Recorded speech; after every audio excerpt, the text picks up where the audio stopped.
కాలం గొప్పదా డబ్బు గొప్పదా అంటే ఎలా చెప్పాలి? ధనం ఉన్నవాడికి సమయం కావాలి, సమయం ఉన్నవాడికి డబ్బు కావాలి. ఈ ఉదాహరణతో తెలుసుకుందాం.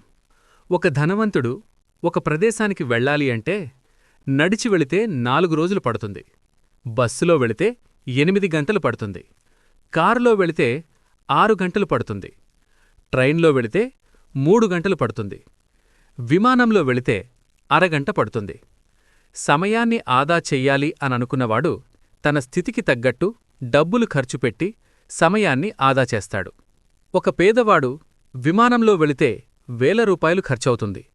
బస్సులోనో, కారులోనో లేదా ట్రైన్లోనో వెళ్లడానికి సిద్ధపడతాడు. పేదవాడు డబ్బును ఆదా చేయడం కోసం సమయాన్ని వెచ్చించి తక్కువ ఖర్చు చేయడానికి ఆలోచిస్తాడు. ధనవంతుడు సమయం కోసం డబ్బును ఖర్చుపెడతాడు. పేదవాడు డబ్బు కోసం సమయాన్ని ఖర్చుపెడతాడు. కాని చివరికి ఇద్దరికీ మిగిలేది ఒకటే. కాలం ఎవరికోసమూ ఆగదు.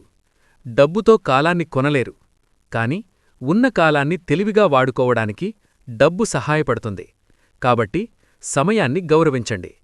ఇలాంటి మరిన్ని వాస్తవ గాథల కోసం మా ఛానల్ని సబ్స్క్రైబ్ చేసుకోండి.